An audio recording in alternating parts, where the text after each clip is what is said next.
লইট্টা বা লোটে মাছের ভুনা। এটি একটি বাংলাদেশী রেসিপি। আমাদের বাড়িতে সবসময় লোটে মাছটা ঝুড়ো ঝুড়ো করে ভাজা বা শুকনো শুকনো ঝাল হয়, আর ওটাই আমাদের খুব প্রিয়। তো মা বলল যে সবসময় তো এটাই হয়, চল তাহলে একটা অন্য কিছু করে দেখা যাক। তাই জন্য আজকে আমরা করছি লোটে মাছের ভুনা, আর তোমাদের সাথেও শেয়ার করছি। লোটে মাছটাকে ভালো করে ধুয়ে নিয়ে তাতে লেবু, নুন, হলুদ গুঁড়ো, ধনেপাতা আর কাঁচা লঙ্কা বাটা মাখিয়ে ০.৫ ঘন্টা মতন রেখে দিতে হবে। তারপর গরম তেলে শুকনো লঙ্কা, কালো জিরে ফোড়ন দিয়ে টমেটো কুচি ভাজতে দেব। টমেটোটা হালকা হালকা ভাজা হয়ে এলে তারপরে দেব আমরা ওতে পেঁয়াজ বাটা।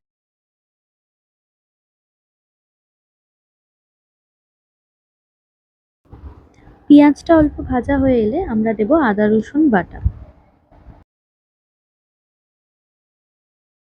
এবার সবকিছু একটু ভালোভাবে কষিয়ে নিয়ে এতে অল্প একটু টমেটো কেচাপ দিয়ে দেব।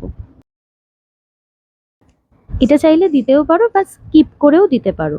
এবার একটু লঙ্কা বাটা দিয়ে তারপরে আরো একটু ভালো করে কষতে থাকবো। এবার রেগুলার যে মশলাগুলো রয়েছে সেগুলো দিয়ে দেবো। হলুদ, লঙ্কা গুঁড়ো, একটু কাশ্মীরি মির্চ চাইলে দিতে পারো, কালারটা ভালো আসবে তাতে। নুন, চিনি স্বাদ মতন সবকিছু দিয়ে ভালো করে কষিয়ে নেব। মশলা কষানো হয়ে গেলে এতে ম্যারিনেট করে রাখা মাছটা দিয়ে দেবো, দিয়ে কষতে থাকবো। তবে হ্যাঁ, এই রান্নায় কিন্তু আলাদা করে জল দেওয়ার কোনো প্রয়োজন নেই। মাছ থেকেই যে জলটা বেরোবে তাতেই এই রান্নাটা হয়ে যাবে। এরপর একটু গরম মশলা ছড়িয়ে একটু ঢাকা দিয়ে ফুটতে দেবো। আর নামানোর আগে উপর থেকে একটু ধনেপাতা কুচি ছড়িয়ে দেবো। আর তোমরাও যদি লোটে ভুনা না খেয়ে থাকো তাহলে একবার কিন্তু করে দেখতে পারো, ভালোই লাগবে।